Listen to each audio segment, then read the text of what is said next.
This is the Finesse Media Podcast. Hey, what's going on, world? My name is Moriya Rose. I'm the mastermind behind Thinking Out Loud, and it is a movement. I get in your face, I get in the nitty gritty. We talk about the things that are taboo, the things that people are afraid to talk about. I interview some unsung heroes. We hear some testimonies, and we hit those subjects that make you go, ooh, ouch, make you a little uncomfortable. I am here on KEVN on Saturdays at 4:30 p.m. Central, and I hope that you would join the movement because it is one that you don't want to miss.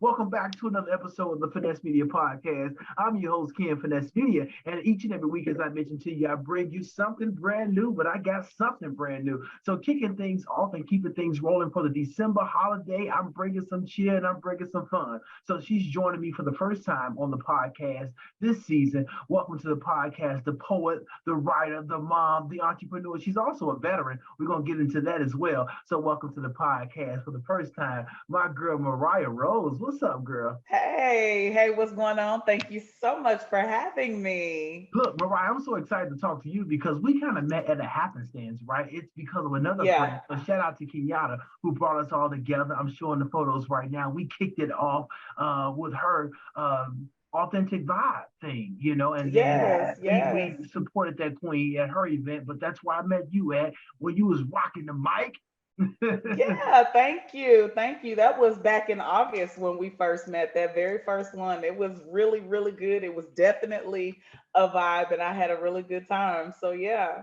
Yeah, so Moriya Rose is bringing that vibe and again keeping that cheer up because it's the holiday season. So I asked my queen to come on to bless the mic, but also to let people know who she is. So Moriya Rose, I just said it. You're a mother, you're a veteran, you're a writer, you're a poet, spoken word artist. Lady, you are a finesser, for sure. Somebody that's finessing the game. And I said, Moriya, you got to bring your ass on this podcast because I want people to know you. Definitely. So first off, thank you for your service. Oh, yeah. The Army, 4 years in the Army I did. Yeah. That's what's up. So I am a military spouse. My wife was in the Army. She retired in 2005. Yeah, in 2015, she retired out of the Army. We were in Fort Drum. You know about that base up there in upstate New York? I don't know Fort Drum. No, I know some people who have been to Fort Drum. I was stationed at Fort Richardson in Alaska, and that's where I spent my time. Yeah. Whoa. So how was that? Like, what made you even jump into the Army? I was a single mom. I had my son when I was 20. I was a sophomore in college. I graduated with my bachelor's degree from the University of Northern Iowa. And I could not find a job that was paying the bills. And so I had to do something, you know, and the military was stability. It was structure. It was what we needed at the time. So you joined as a mom. You joined the military as a mom. I did. I joined in 2003, which was 2 years after 9/11. Yeah. And I went in actually February of 2003, and my mom kept my son for me while I did basic training in AIT. And as soon as I got my orders to Fort Richardson, I sent for my son. That's what's up. So, I mean, 4 years in the Army, like I said, thank you again for your service. And then we'll go into the Moriya Rose that I know, the Moriya Rose I know. But what was one of those most proudest moments that you can remember from being in the military? I think just getting through basic training at AIT, you know, when I first shipped off, I wouldn't talk to my son initially because I was scared I was going to break down and cry. Like, we would have these approved times where you could get on the phone and call family. And I would talk to my mom and I would be like, how is he doing? Is he okay? And she would tell me.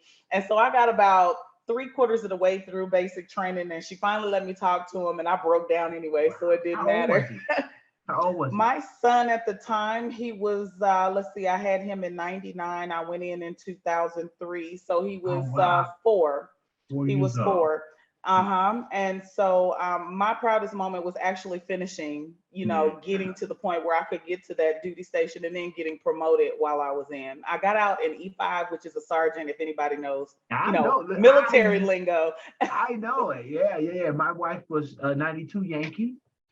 I was a 92 Alpha, so we're in the same family. Yeah, yeah. Yeah. No, Supply. hoorah. Listen, can I say hoorah? Is that okay?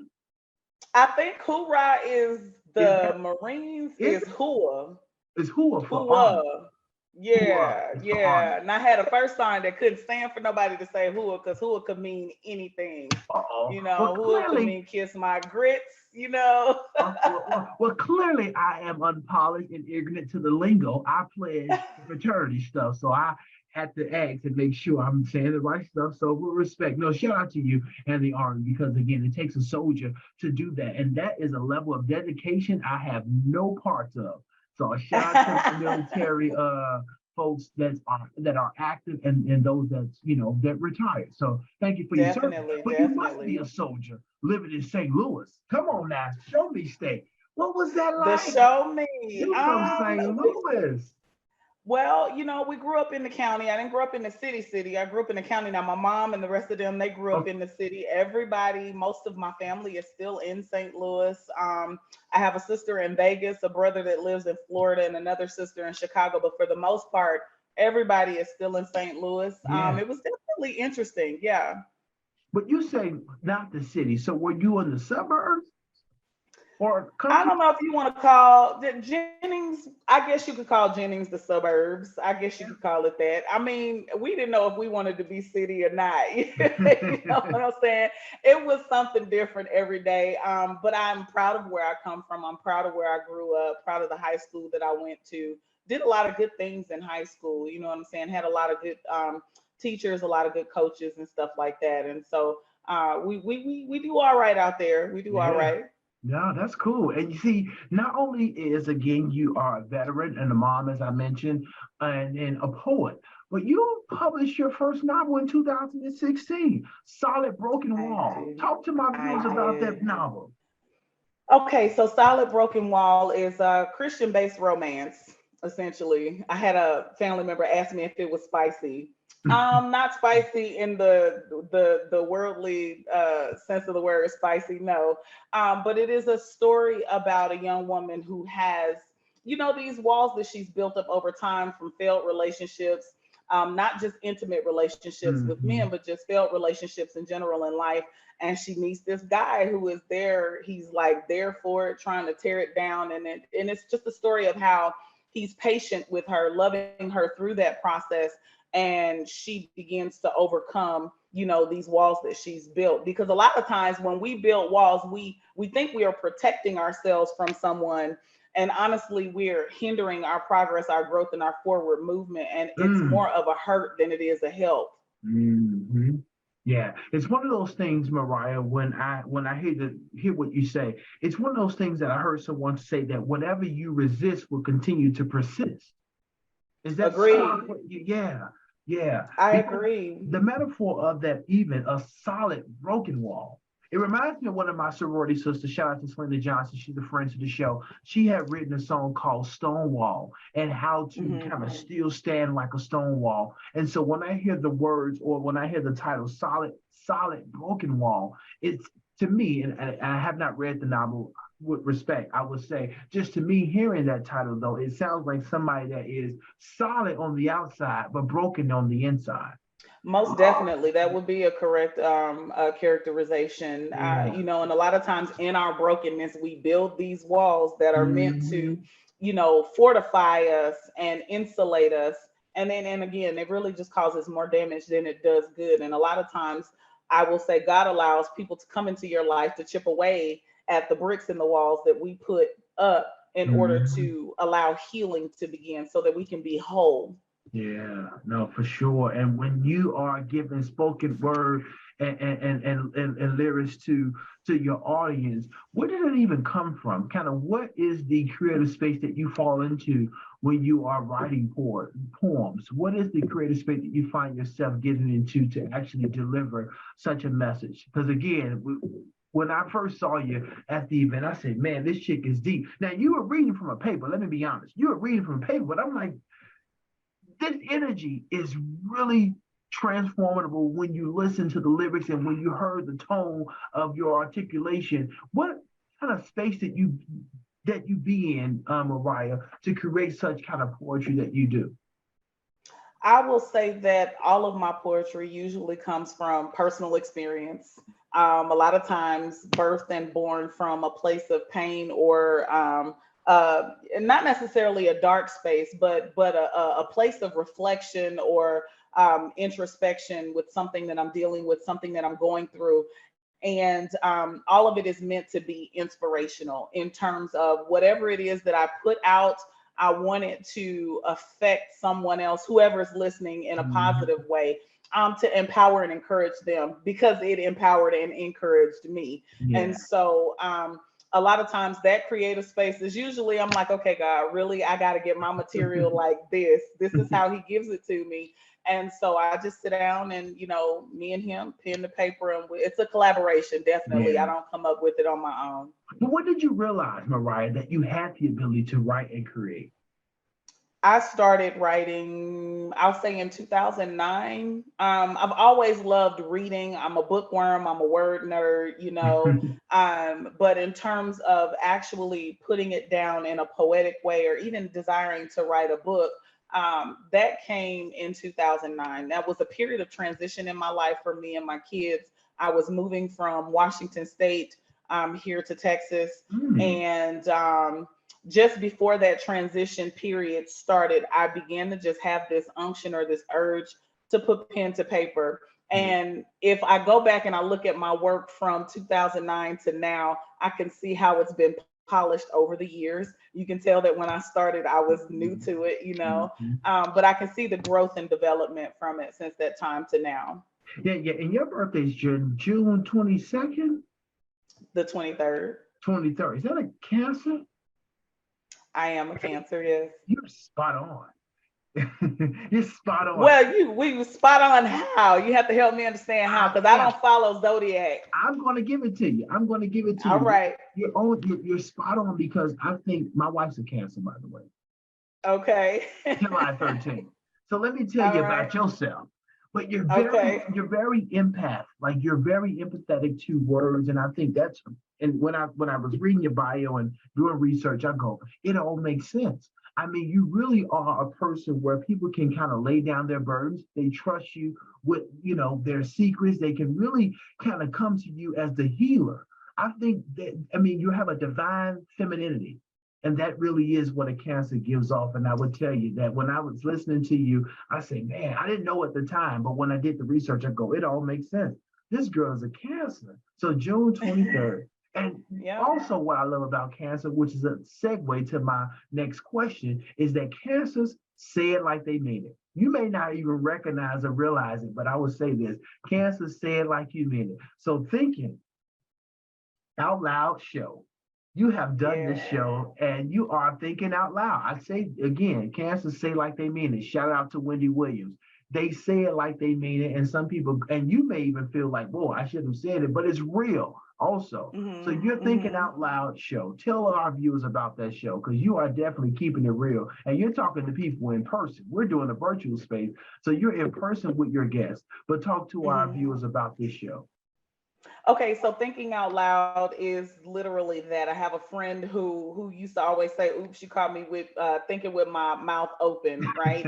And so a lot of times, we think these things that we want to say, but we don't say them, or we want to talk about these things that we're shamed into not talking about because Mhm. saints and Christians aren't supposed to be talking about certain things, and Sorry, Saints. I I still wanted want you. You to. say the Saints. I wanted to create a space and a platform where we could talk about literally anything from A to Z, Genesis to Revelation, political, non-political, um, in a positive way, in an impactful and informative way.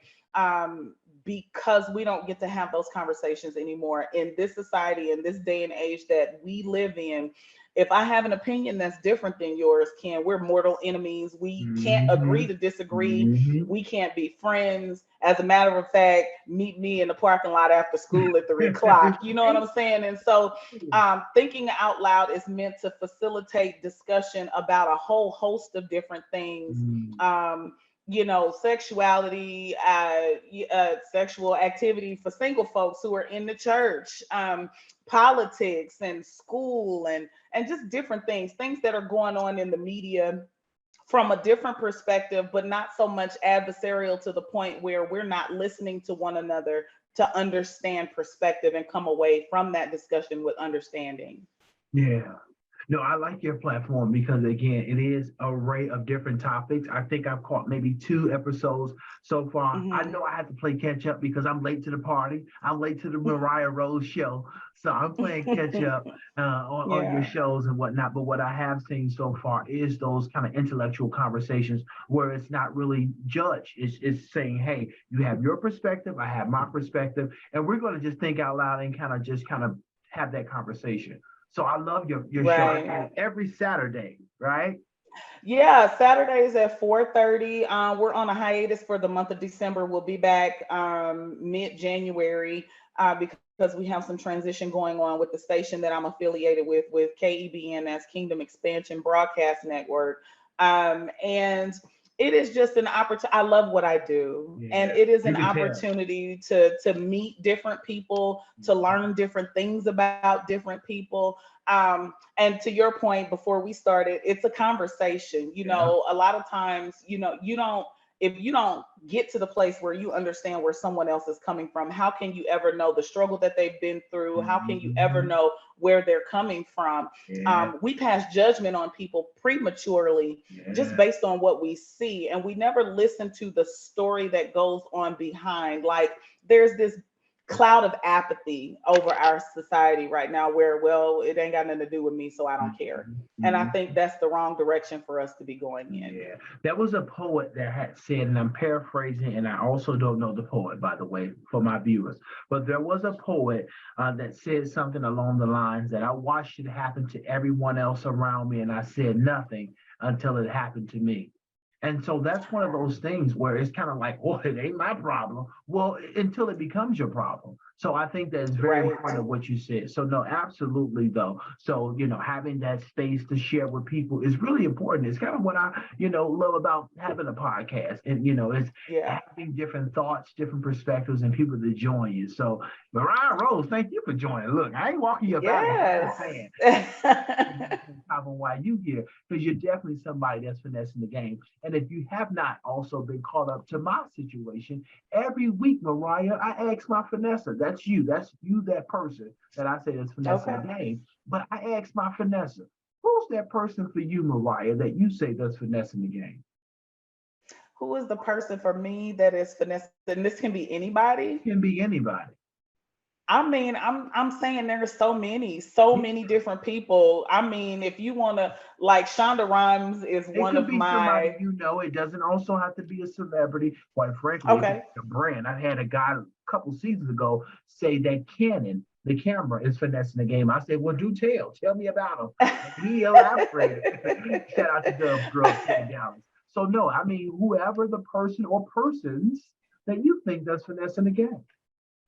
There are a couple. So locally, Dr. Fia Kennedy, I have to shout her out. She is the visionary for KEBN and Life Through Art, which is a group of folks that come together. We do spoken word, poetry, there's singing, there's Christian hip hop rap, there's praise dancing, and she does that once a month, coming back in January. Say her name She again. Dr. Fia Kennedy, Dr. Phil. Phea is how you spell Fia, but Dr. Fia Kennedy. And she's got this thing about peculiar people and just bringing their relationship with God to other folks, to other people in different environments, in different ways, in non-traditional ways. I love it. And so I bless God for her because she's the reason I am still going strong with I Thinking love Out it. Loud. She Okay. encourages me in my gift. She encourages me in ministry. But she is definitely one of the ones locally. And then I have to shout out, and I know she doesn't know me from Adam, but I love Shonda Rhimes and the way that Yeah. she writes. Yeah. Right? I love Chicago the. girl, by the way, Mariah Rose. I, Country Club Hills. That's the yeah, Chicago. Go ahead. Chicago. Yeah, no, I'm a Grey's Anatomy's fan. I watch Station 19. The longevity, the way that she has forged her way, and just kind of become a staple Mhm. with the material and the content and the way that she writes is something that I aspire to on my own level and in my own time. You know what I'm saying? To be able to be impactful, to evoke emotion with the Yeah. written word, like to polarize a whole group of people all over the country just with 1 hour of television is ridiculous to me. Yeah. Like that is amazing. And Yeah. so she's another person that I look up to. And Grey's Anatomy is wrapping up, right? Am I 19 understanding? seasons. I Yeah. am invested. I have seen every episode. Yeah, I've been a fan, but when they start to, get rid of certain characters on the show, I start to pull away. But there are some still staples. I think there's two people from the whole cast, from the original cast, that's still there. I thought I saw it The on. character that plays Bailey and the character that plays Dr. Weber, those are the two from the original cast that are still there. Yeah. That's what I thought I read. So no, I was a fan of Grey's Anatomy very early. Of course, all the things that she done outside of Grey's Anatomy. I mean, she did not Olivia Pope. She was responsible for that. Was she responsible for Olivia Pope? No. I believe so. It's handled. What's the name of the show? How to Get Away with Murder. We know she was that. She did How to Get Away with Murder. And I She's think she was done Scandal because, in fact, she had secured a Thursday night because she had Scandal on, and then it came followed with Scandal was Grey's Anatomy. So Shonda yeah, Rhimes actually yeah. owned ABC on Thursday nights. Really did that Shondaland. Shondaland. There That's you right. go. Shondaland. Yeah. And speaking of Shondaland, each and every week, and also on this season, I've been pulling some stuff from my guests, my Vanessa social media pages. So I've been having a little land trying to see what's going on in your world. So I'm gonna tell you a photo or show you a I'm photo that I scared. found on your social media page. And I want you to tell Okay. our viewers what's this all about. She got to get her a drink of water, y'all. I'm scared. What we I got? gotta get a drink of water. Believe me, I create a safe space, but you posted, so I guess it's safe because you posted It's it. safe. Of Yeah, course. I didn't pick through your emails, but I will want to show you. I do want to show you this photo, and you tell me what this photo was about. Here we Okay. go. Oh my God. Okay, so that is me in my sophomore year of no, junior year of college. I I say, had look my at son. Mariah Rose. Yeah, I was 20 years old. I had my son when I was no, yeah, I was 20, getting ready to turn 21. And that was at the University of Northern Iowa. We had a Black Essence Ball kind of thing. We got Uh-huh. dressed up, so I got his little baby three-piece I kind of love suit it. going on.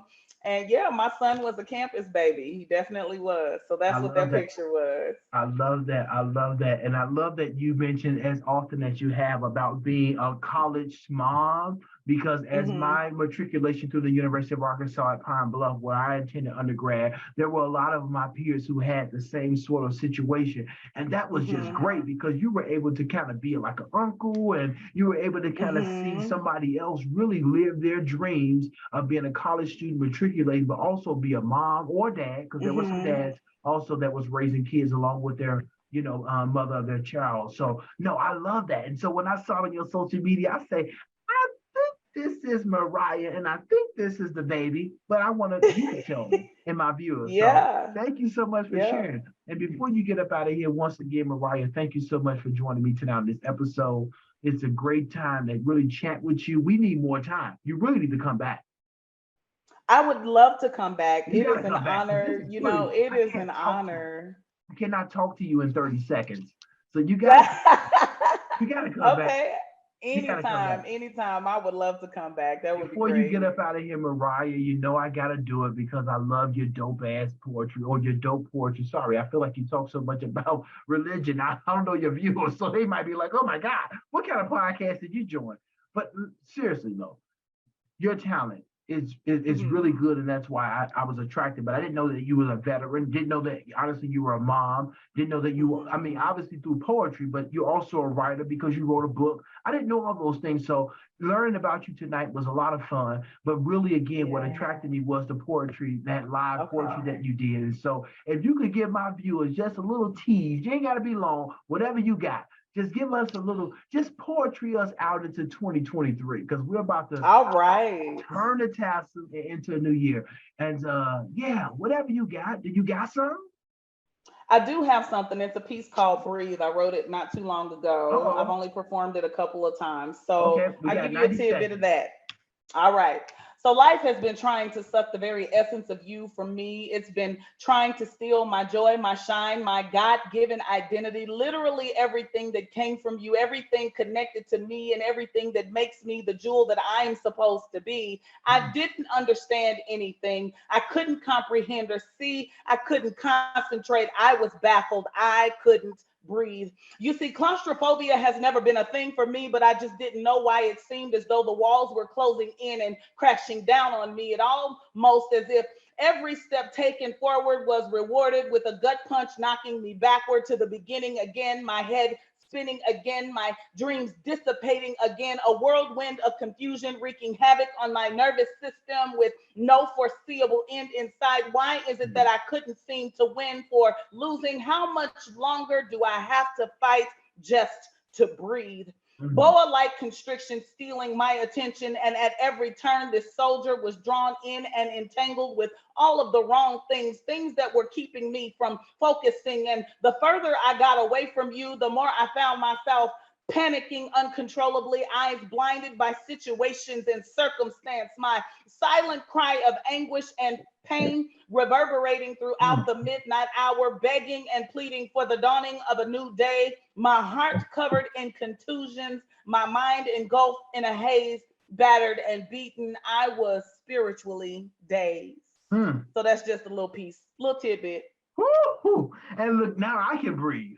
Because I really was holding it all in, like, oh my God, Moriya Rose, man, thank you so much, Queen. I can talk forever. I can hear your poetry, your gift, and your talent forever. Thank you so much for joining me on this episode tonight and giving your gift to my audience and also your audience. Thank you so much, Kim, for having me. And if y'all heard that, did you hear the articulation and the force and the tone? Y'all know I'm a musician. My viewers know this. It's certain things about the tone, about the expression that when you deliver this message, I love so much. And so, yeah, thank you so much, Queen. Thank you so much. A blessing. I can't wait. Thank you. And look, let people know real quick how they can keep up with you and how they can support you, Ms. Rose. Absolutely. So if you want to follow me personally, at Moriya's Thoughts on Instagram and on Twitter, and at Moriya Rose on Facebook, Moriya Rose on YouTube. And then if you want to follow the podcast Thinking Out Loud, we're at Out Loud Movement on Instagram, Facebook, and Twitter. And then it is Out Loud Movement on YouTube as well. So that's how you can follow us. And that's what you can do. Happy New Year, Moriya Rose. Yes, Merry Christmas and Happy New Year, because it's about to be 2023. That's what's up. You got to come back, man. You've been watching another episode of the Finesse Media Podcast, Season 5. I'm your host, Ken Finesse Media, and I'll see you next week with something brand new. Peace. Bye. Yeah, Moriya.